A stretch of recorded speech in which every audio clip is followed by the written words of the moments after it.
परम भागवत परम श्रद्धेय पूज्य श्री गुरुदेव भगवान एवं पूज्य गुरुमा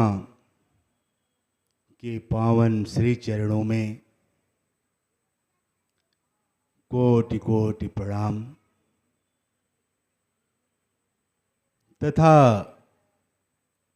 हम सबके ज्येष्ठ भ्राता एवं इस मिशन के अग्रधार आचार्य श्री निजू भैया एवं इस दिव्य चेतना सत्संग परिवार के उपस्थित शिक्षक श्री प्रकाश भैया जी, श्री रणधीर भैया जी के श्री चरणों में मेरा सत सत प्रणाम तथा सभा में उपस्थित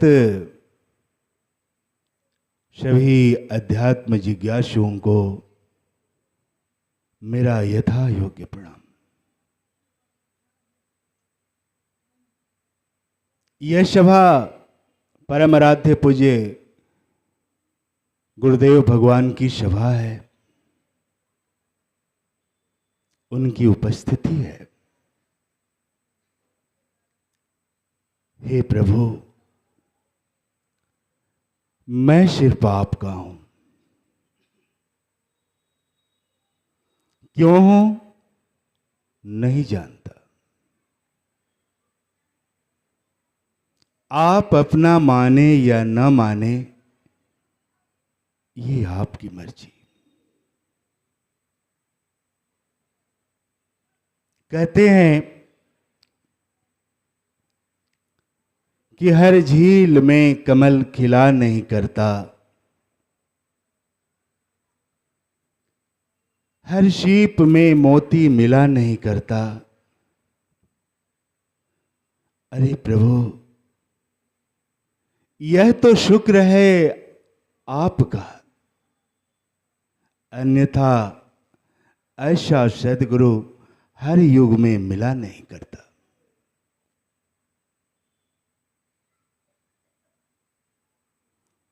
आज जो इस सभा की शांति झलकती है, साक्षात परम आराध्य की करुणामयी उपस्थिति के अंदर हमें अपने खोने का तथा उनके होने का एहसास झलक रहा है।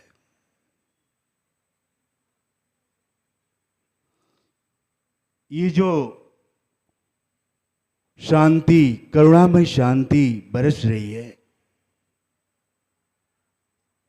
इस शांति में हम अपने आप को खोते चले जा रहे हैं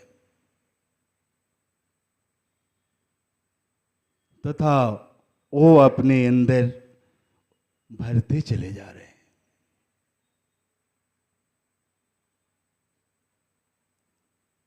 यही तो उनकी उपस्थिति की झलक है।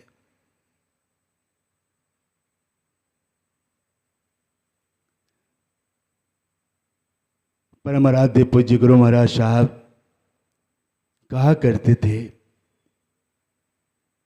कि देखो, आज तक भगवान के जितने साकार रूप दिखाई देते हैं ना, वो अपने जमाने के गुरु थे। और इस जगत में जब भी कल्याण होता है किसी का,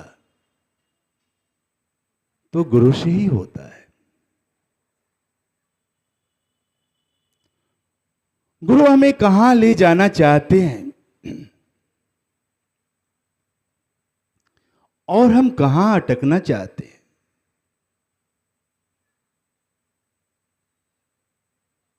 गुरु हमें दाता बनाना चाहते हैं, पर हम मात्र भिखारी बन के रह जाते हैं। बार बार समझाते हैं, कहते भी हैं कि देखो, तू वही करता है जो तू चाहता है, लेकिन होता वही जो मैं चाहता हूं। अगर तू वो करता जो मैं चाहता हूं, तो होता वही जो तू चाहता है। हमारी चाहत हो ही क्या सकती है? अपनी समझदारी के अनुसार हम चाह ही क्या सकते हैं? मात प्रकृति में उलझने के अलावा हम सोच ही क्या सकते हैं? पर हमारे आराध्य तो इस प्रकृति से उस ऊंचाई पर ले जाना चाहते हैं, प्रकृति से पार उस ऊंचाई पर ले जाना चाहते हैं जहां हमें कोई विकार छू नहीं सकता है।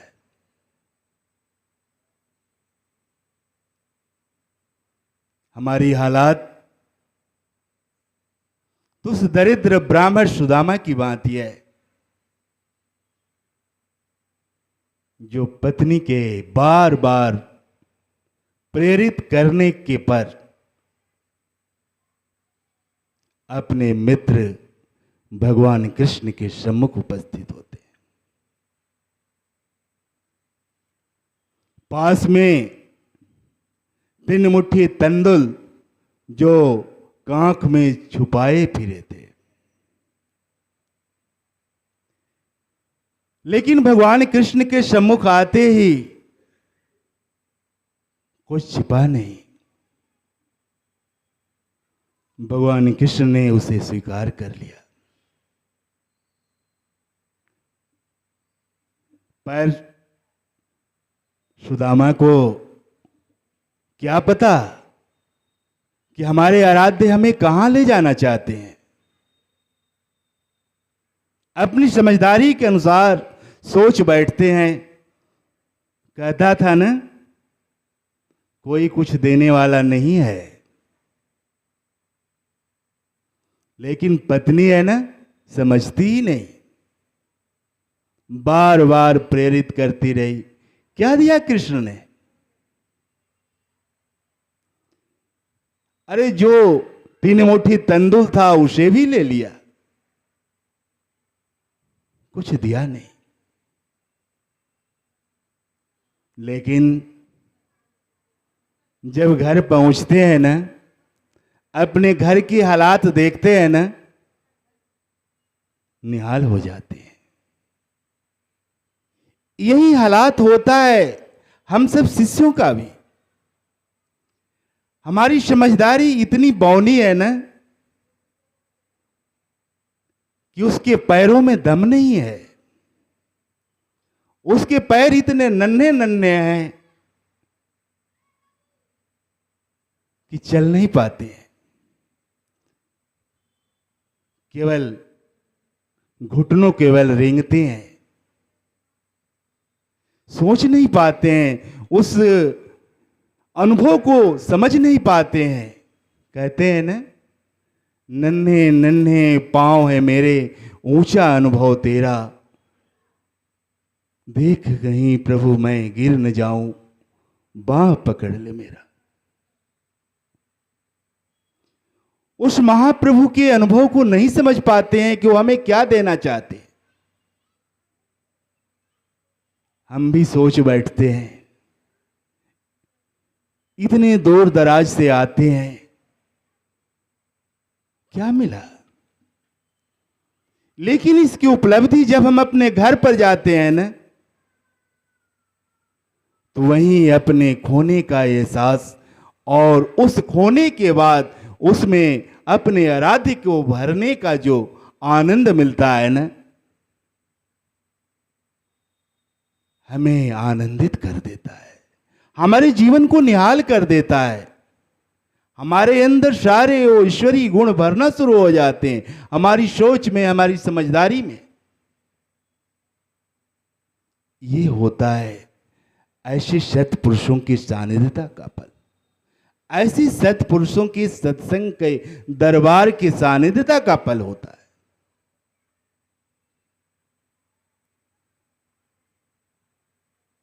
लेकिन हम सोच नहीं पाते हैं, समझ नहीं पाते हैं। हमेशा प्रकृति की चाहना रखते हैं, हमें ये काम हो जाए, हमारा वो काम हो जाए। लेकिन हमारा मालिक तो हमें मालिक बनाना चाहता है, हमें भिखारी नहीं, हमें दाता बनाना चाहता है। आवश्यकता है वो जो चाहता है वो वैसा बनने की पुरुषार्थ करना, वैसा होने का प्रयास करना, यही हमारा पुरुषार्थ होता है। वैसे तो गुरु कृपा करने के लिए सदैव तैयार रहता है। वो तो एक ना एक बहाना ढूंढता है कि मेरे सामने मेरा शिष्य किसी बहाने आ जाए, एक कदम चले तो सही। वो गोद में उठाने के लिए तैयार रहता है। गुरु हमें कहां ले जाना चाहता है, हमारे अंदर क्या परिवर्तन देखना चाहता है। एक छोटी सी कथा के माध्यम से जो गुरु महाराज साहब कहा करते थे, एक बार भगवान बुद्ध वैशाली के गंध कुठी में अपने तमाम भिक्षुओं के साथ उपस्थित थे। सत्संग का दौर चल रहा था। भगवान बुद्ध एक बार कहे कि देखो ना, जाने का समय आ गया है और आज के 4 माह बाद हम अपने शरीर को त्याग देंगे। आप लोगों से जो बनना है, जो होना है, जो बटोरना है, बटोर लें, बन लें, हो लें। आप लोगों के पास मात्र 4 माह का समय है। ये संदेश सुनकर सारे भिक्षु समाज में सन्नाटा छा गया। सब लोग अवाक हो गए कि भगवान बुद्ध ने ये क्या कह दिया। अब उनके जाने का समय आ गया, अब जाने वाले हैं। क्या अब ये सूर्यास्त होने वाला है? उन्हीं भिक्षुओं में से एक दल जो भिक्षुओं का था, पश्चाताप में डूब गया, रोने लगा। अब तो हमारे आराध्य चले जाएंगे। अब उनकी मोहनी जो मुस्कान है नसीब नहीं होगी। और जिस मुस्कान से जो इनका हाथ आशीष देने के लिए हम पर जब उमड़ पड़ता था, तो खुशियों का ठिकाना नहीं रहता था। ये गर्व भरा मस्तक जब अपने आराध्य के श्री चरणों में झुकता था न, तब वैकुंठ का सुख भी फीका पड़ने लगता था। अरे अब तो ये दिन छीन जाएगा ना, कहां मिलेगा 4 महीने के बाद ये दिन। ये भिक्षुओं का दल पश्चाताप करते करते, रोते रोते, कुछ भिक्षु बेहोश भी हो गए।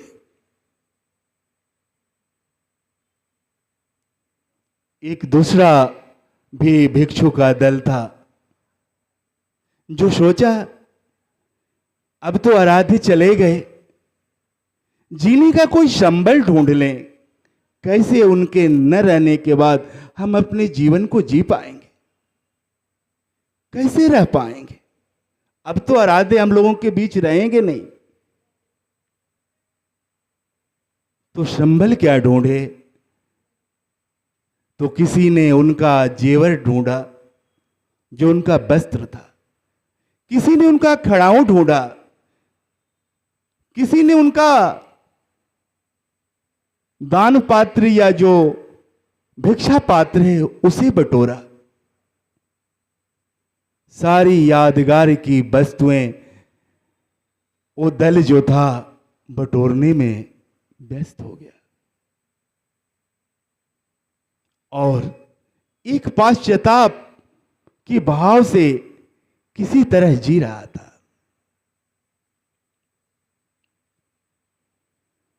एक दल ऐसा भी था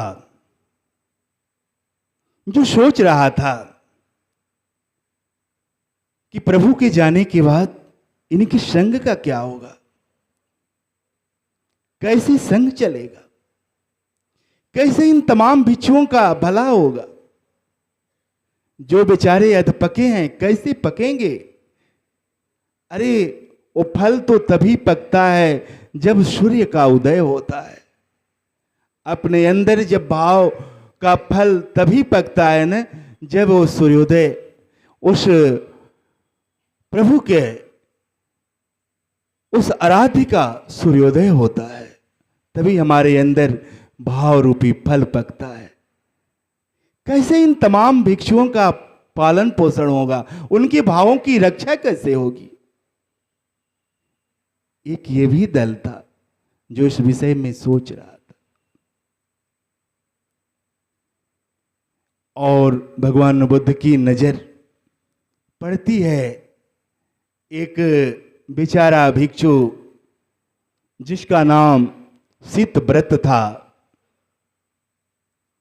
वो जब इस बात को सुना कि हमारे आराध्य नहीं रहेंगे, बेचारा अवाक हो गया।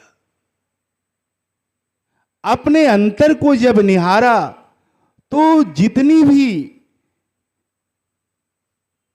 कामनाएं थी, जितनी भी परिस्थितियां थी, पूर्ववत पाया, कोई परिवर्तन नहीं पाया।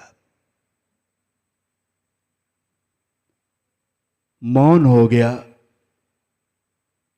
और इसी प्रयास में लग गया कि अभी तो हमारे आराध्य 4 माह रहेंगे, इनके रहते रहते अपने अंदर उनको भर लें।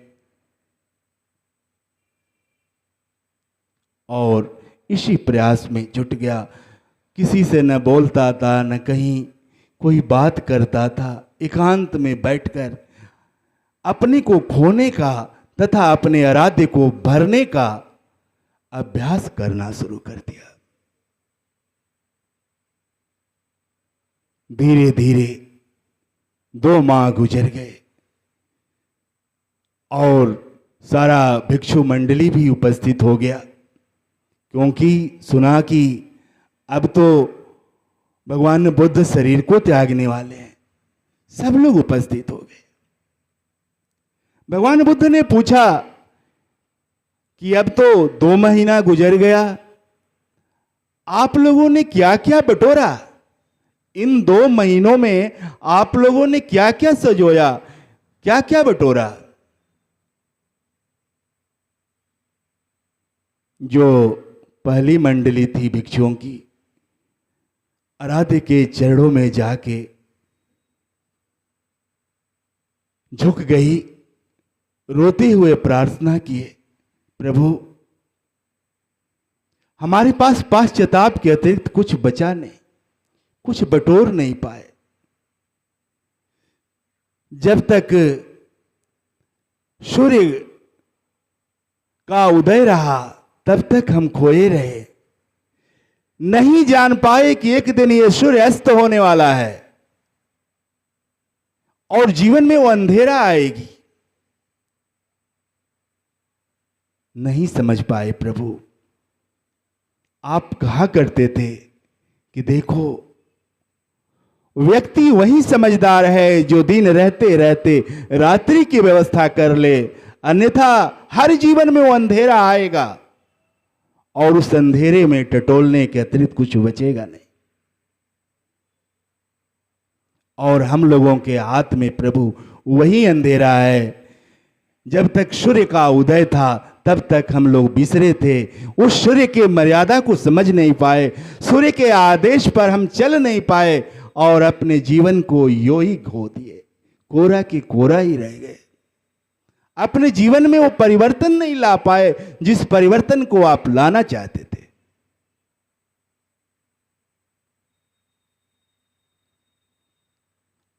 मंडली जो भिक्षुओं की थी, केवल उन्होंने पश्चाताप को ही बटोरा और पश्चाताप के साथ साथ अपने जीवन को गुजारने के लिए वो तैयार हो गए। जब दूसरी मंडली से पूछे कि तुम लोगों ने क्या बटोरा इन 2 माहों में, तो उन भिक्षुओं ने कहा, प्रभु मैंने आपकी यादों को बटोरा है, जिन यादों के बल पर हम अपने शेष जीवन को काट सकते हैं, शेष जीवन को जी सकते हैं।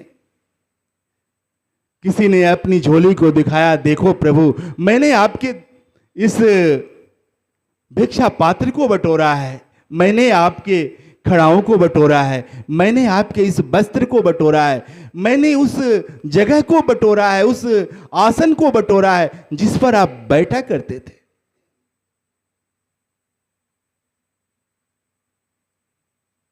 बुद्ध अवाक हो गए। आगे बढ़ते हैं।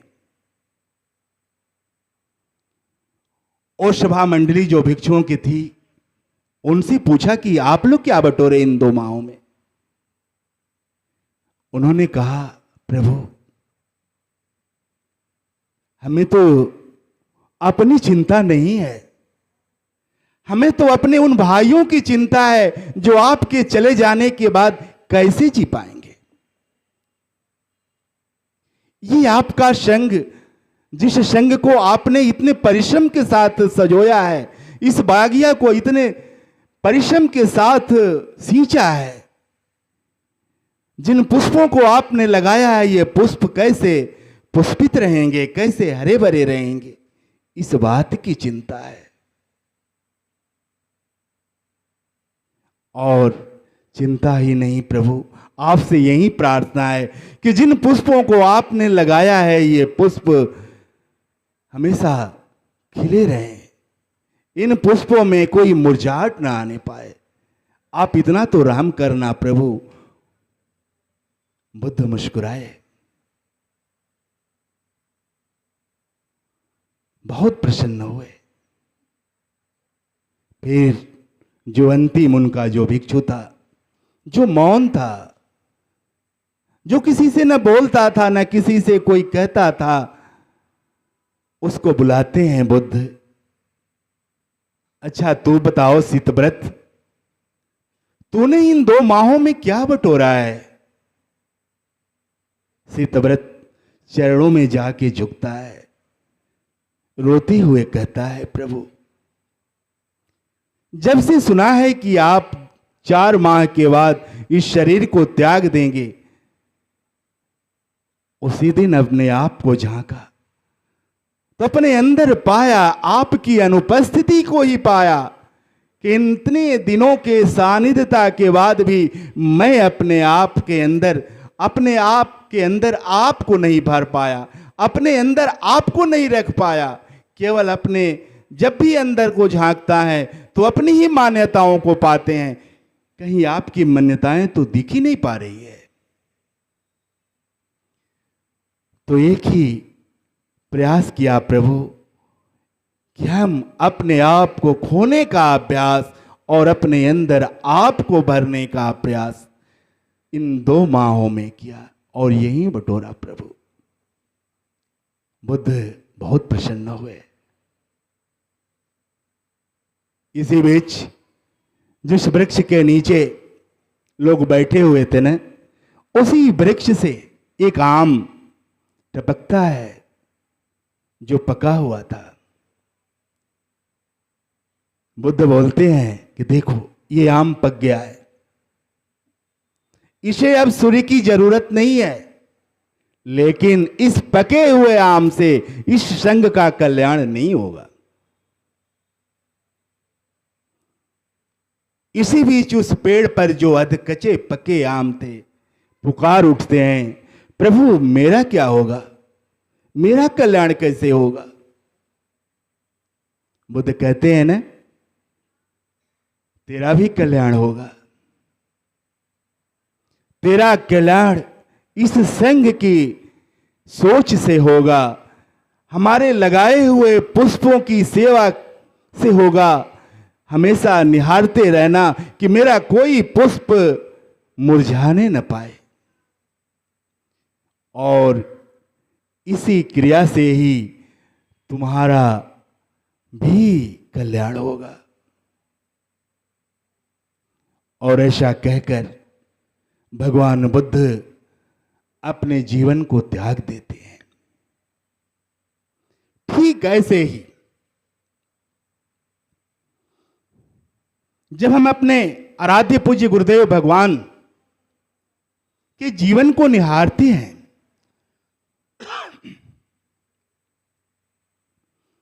तो पाते हैं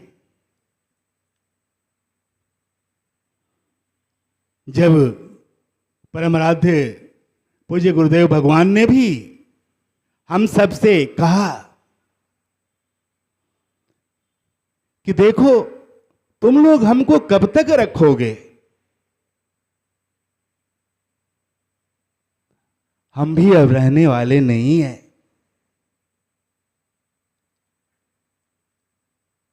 मेरे रहते रहते अगर तू अपना कल्याण नहीं कर पाया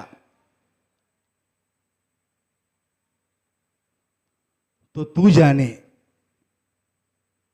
जितना कुछ देना था मैंने मुट्ठी खोलकर सबको दिया, पात्रता अनुसार जिसने जो पाया,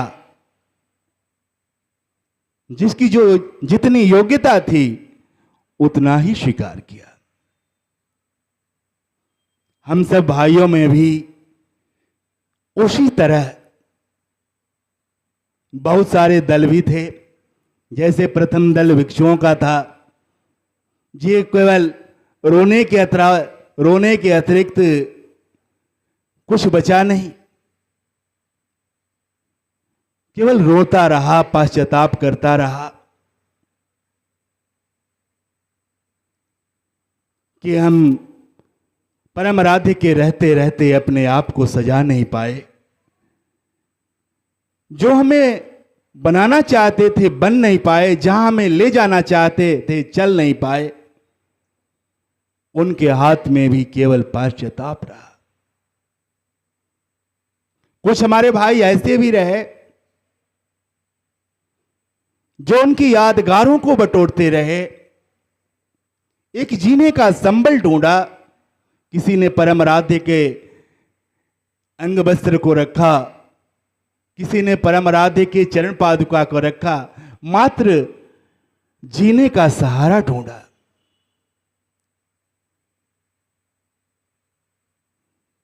और उनके रहते रहते बहुत तेरे भाइयों का कल्याण उस शीत व्रत जैसे भिक्षु की भांति भी हुआ।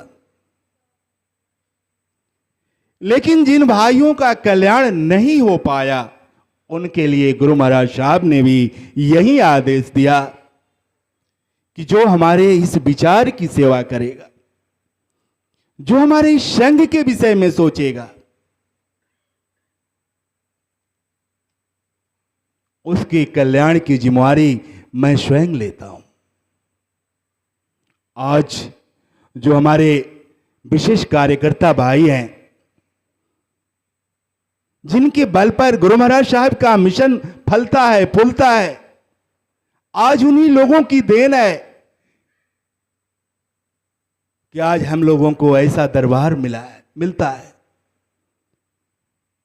उन्हीं लोगों की परिश्रम का फल है, उन्हीं लोगों की सोच का फल है जो इतना बड़ा सत्संग को सजा के रखे हैं। हम लोगों के बीच परम श्रद्धेय पूज्य गुरु मां, जो परम आराध्य के स्थूल एवं सूक्ष्म प्रतिमूर्ति हैं,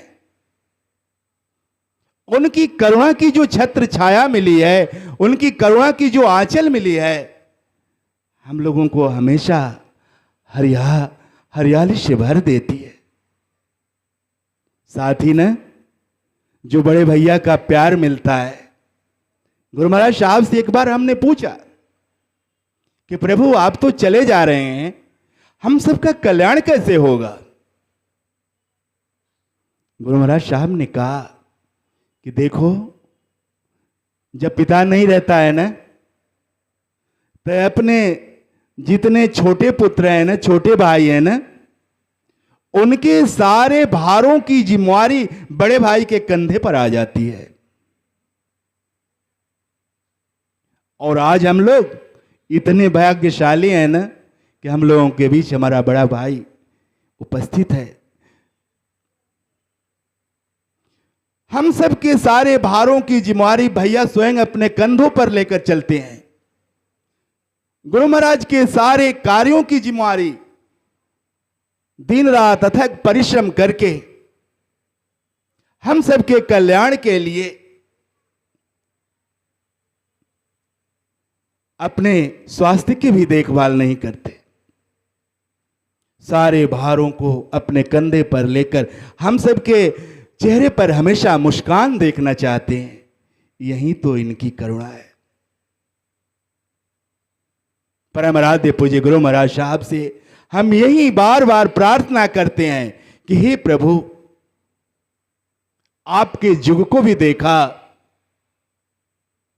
और उस युग में जो हमने आनंद पाया, जो शांति पाई, वो तो अद्वितीय रहा।